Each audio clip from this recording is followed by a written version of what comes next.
The blood-red Mercury with the twin-mounted 7.6mm Spandaus cut George off as he was shifting lanes.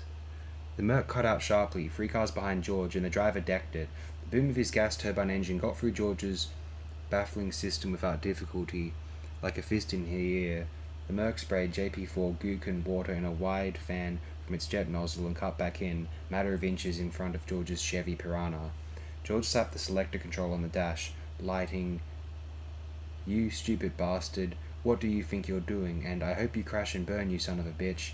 Jessica moaned softly with uncontrolled fear, but George could not hear her. He was screaming obscenities. George kicked it into overplunge and depressed the selector button, extending the rotating buzzsaws.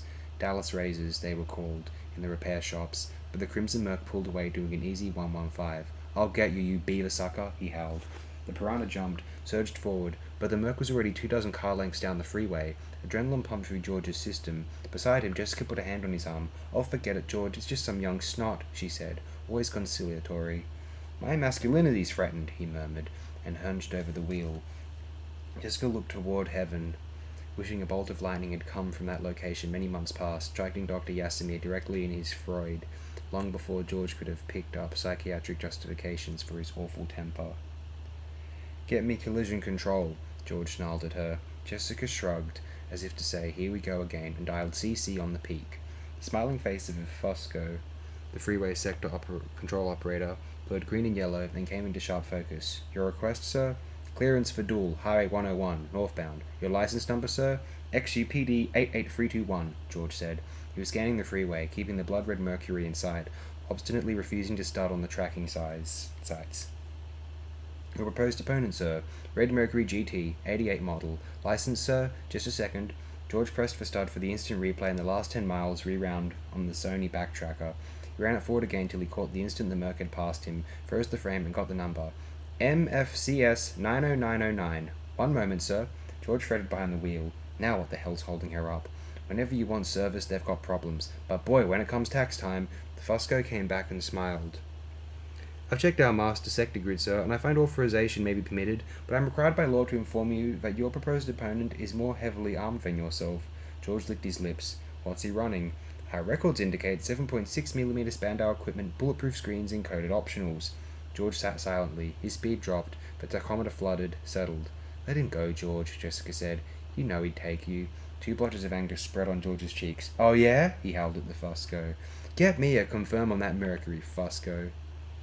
She blurred off, and George decked the Piranha. It leaped forward. Jessica sighed with resignation and pulled the drawer out from beneath her bucket. She unfolded the G-suit and began stretching into it. She said nothing, but continued to shake her head. "We'll see," George said. "Oh, George, when will you ever grow up?" He did not answer, but his nostrils flared with barely restrained anger. The Fusco smeared back and said, "Opponent confirmed, sir. Freeway underwriters have already cross-fled you as mutual beneficiaries. Please observe standard traffic regulations, and good luck, sir." She vanished, and George set the Piranha on sleepwalker as he donned his own G-suit. He overrode the sleeper and was back on manual in moments. "Now, you stuffer. Now, let's see. 100, 110, 120. He was gaining rapidly on the Merc now. As the Chevy hit 120, the master comp flashed red and suggested crossover. George punched the selector, and the telescoping arms of the buzzsaws retracted into the axles, even as the buzzsaw stopped whirling. In a moment, drawn back in, now merely fancied decorations in the hubcaps, the wheels retracted into the underbody of the Chevy, and the air cushion took over. Now the Chevy skimmed along, 2 inches above the roadbed of the freeway.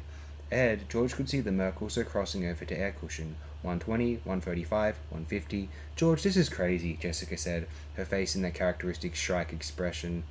"You're no hot rodder, George. You're a family man, and this is the family car." George chuckled nastily. "I've had it with these fuzz faces. Last year. You remember last year? You remember when that punk stuffer ran us into the apartment? I swore I'd never put up with that kind of thing again. Why'd you think I had all the optionals installed?" Jessica opened the tambour doors of the glove compartment and slid out the service tray. She unplugged the jar of anti-flash salve and began spreading it on her face and hands. "I knew I shouldn't have let you put that laser thing in this car." George chuckled again. Fuzz faces, punks, rodders. George felt the Piranha surge forward, the big reliable Sterling engine recycling the hot air for more and more efficient thrust. Unlike the Merc's inefficient kerosene system, there was no exhaust emission from the nuclear power plant, the external combustion engine almost noiseless, the big radiator tail fin in the rear dissipating the tremendous heat, stabilizing the car as it swooshed along 2 inches off the roadbed. George knew he would catch the blood-red Mercury. Then one smart-ass punk was going to learn he couldn't flout law and order by running decent citizens off the freeways. "Get me my gun," George said. Jessica shook her head with exasperation, reached under George's bucket, pulled out his drawer and handed him the bulky .45 automatic in its breakaway, upside-down shoulder rig. George started in the sleeper, worked his arms into the rig, tested the oiled lever of the holster. When he was satisfied, returned the Piranha to manual. "Oh, God," Jessica said. "John Dillinger rides again." "Listen!" George shouted, getting more furious of each stupidity she offered. "If you can't be of some help to me, just shut your damned mouth. I'd put you out and come back for you, but I'm in a duel. Can you understand that? I'm in a duel." She murmured a yes. George and fell silent. There was a transmission queep from the transceiver. George started it on. No picture, just vocal. It had to be the driver of the Mercury, up ahead of them, beaming directly at one another's antennae, using a tight beam directional. They could keep in touch. It was a standard trick used by rods to rattle their opponents. "Hey, Bose, you not really gonna custer at me, are you? Back 'em, Bose. No bad trips, true. The kid'll drop back, hang a couple of biggies on ya, just to teach you a little lesson. Let you swim away." The voice of the driver was hard, mirthless, the ugly sound of a driver used to being challenged. "Listen, you young snot," George said, grading his words, trying to sound more menacing than he felt. "I'm going to teach you the lesson." The Merc's driver laughed raucously. "Bose, you demote me, true. And stop calling me a bozo, you lousy little degenerate. Ooh-wee, got me a thrasher this time out. Okay, Bose, you be a custer and I'll play arrow. Good shells, baby Bose." The finalizing queep sounded and George gripped the wheel with hands that went knuckle right. The Merc suddenly shot away from him. He had been steadily gaining, but now, as though it had been spring-loaded, the Mercury burst forward, spraying gook and water on both sides of the 50-foot lanes they were using. "Cut in his afterburner," George snarled. The driver of the Mercury had injected water into the exhaust for added thrust through the jet nozzle. The boom of the Merc's big noisy engine hit him, and George started in the rear-mounted propellers to give him more speed. 175, 185, 195. He was crawling up the lane toward the Merc. Gaining. Jessica pulled out her drawer and unfolded her crash suit. He went on over the G-suit, and she let George know what she thought of his turning their Sunday drive into a kamikaze duel. He told her to stuff it, and did a sleeper, donned his own crash suit, applied flash salve, and lowered the bang-up helmet onto his head. Back on manual, he crawled till he was only 50 yards behind the Mercury, the gas turbine vehicle sharp in his tinted windshield. "Put on your goggles. I'm going to show that punk who's a bozo." He pressed the stud to open the laser louvers. The needle-nosed glass tube peered out from its bay in the Chevy's hood. George read the power drain on his dash. The MHD power generator used to drive the laser was charging. He remembered what the salesman at Chick Williams Chevrolet had told him, pridefully, about the laser gun, when George had inquired about the optional. "Dynamite feature, Miss Jackson. Absolutely sensational. Works off a magneto-hydrodynamic power generator. Latest thing in Defense Department. You know, to achieve sufficient potency from a CO2 laser, you need a glass tube a mile long. Well, sir, we both know that's impractical, to say the least. So the project engineers at Chevy's big Bombay plant developed the stack method. Glass rods baffled with mirrors, 360 feet of stack, the length of a football field, plus end zones. Use it 3 ways. Punch a hole right through their tires at any speed under 120. If they're running a GT, you can put that hole right into the kerosene fuel tank, blow them off the road. Or if they're running a Sterling, just heat the radiator. When the radiator gets hotter than the engine, the whole works shuts down. Dynamite. Also, and this is with proper CC authorization, you can go straight for the old jugular. Use the beam on the driver. Makes a neat hole. Dynamite." "I'll take it," Grant murmured. "What did you say?" Jessica asked. "Nothing. George, you're a family man, not a rotter. Stuff it." Then he was sorry he'd said it. She meant well. It was simply that, well, a man had to work hard to keep his balls. He looked sidewise at her, wearing the armadillo crash suit. With its overlapping discs of ceramic material, she looked like a ferry fight pilot.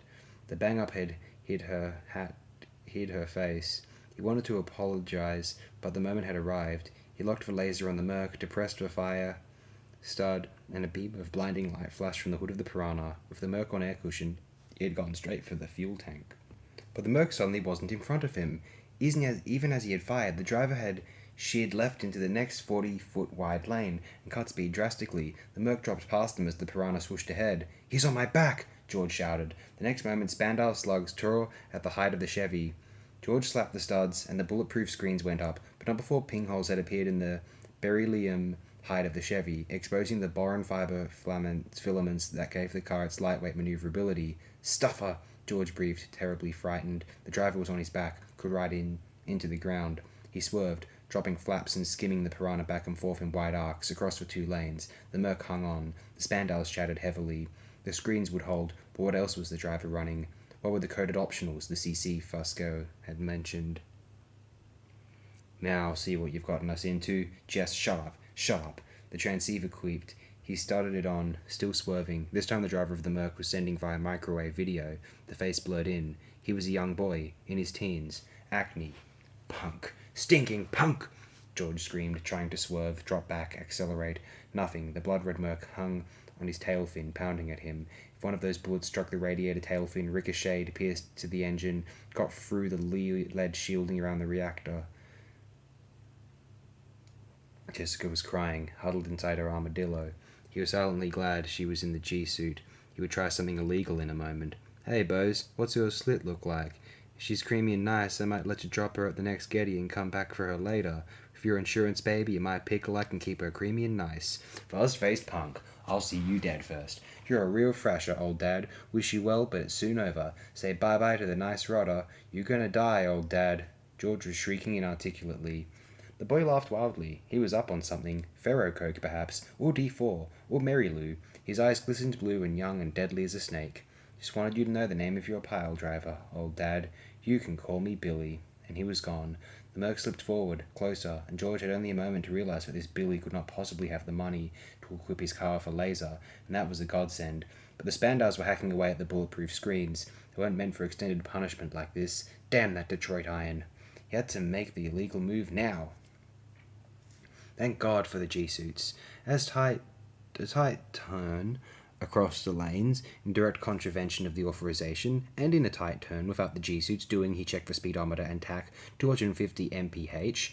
The blood slams up against one side of the body. The G-suits would squeeze the side of the body where the blood tried to pull up. They would live. If.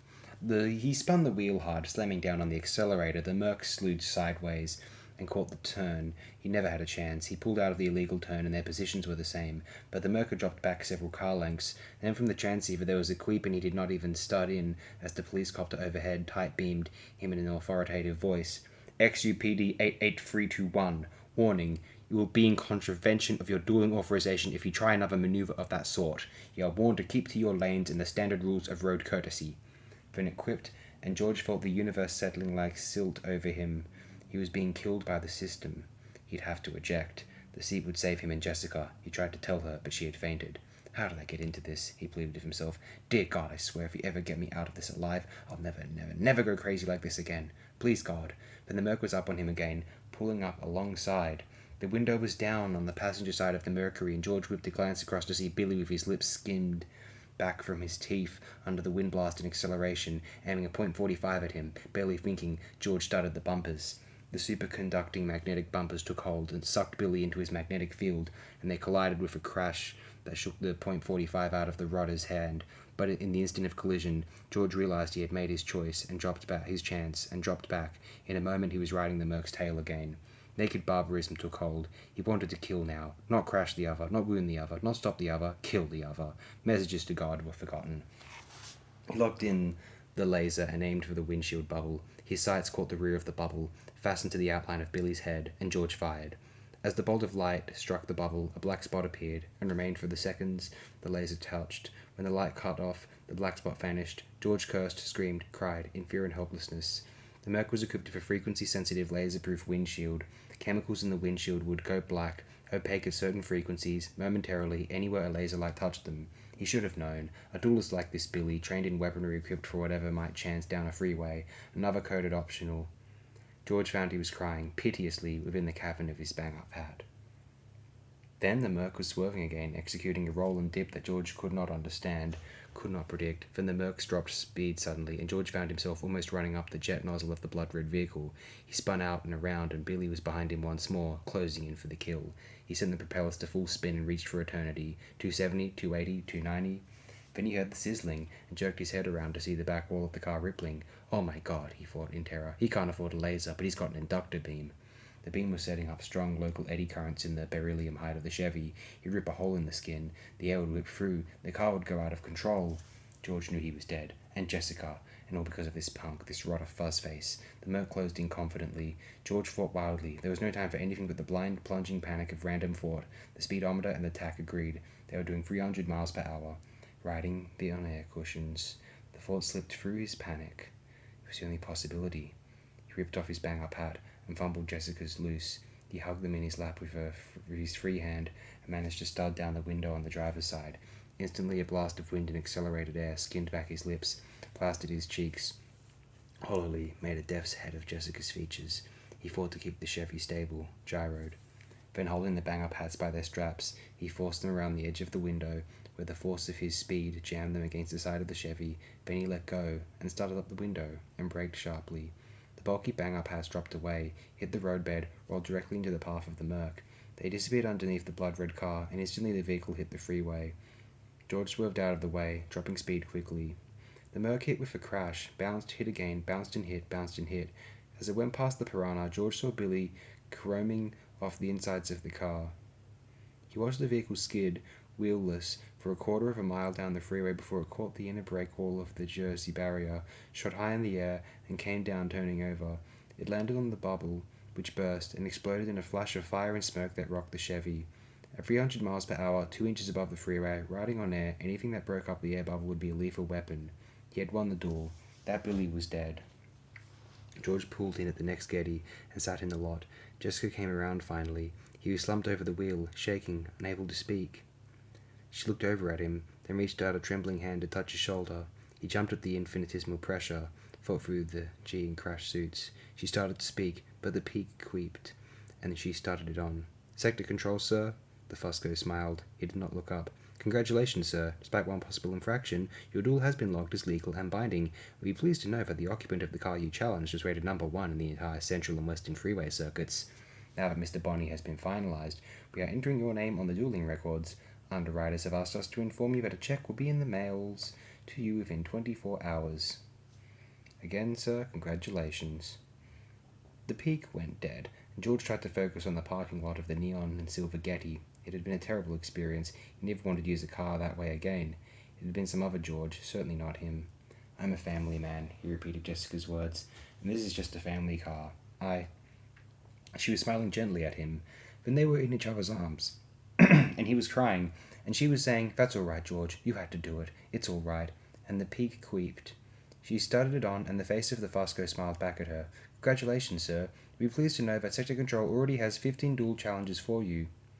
Mr. Ronnie Lee Hauptman of Dallas has asked for first challenge, and is at this moment speeding toward you with an ETA of 6:15 this evening. In the event Mr. Hauptman does not survive, you have waiting challenges from Mr. Fred Bull of Chatsworth, California, Mr. Leo Fowler of Philadelphia, Mr. Emil Zelenko of..." George did not hear the list. He was trying desperately with clubbed fingers to extricate himself from the strangling folds of G and crash suits, but he knew it was no good. He would have to fight. In the world of the freeway, there was no place for a walking man.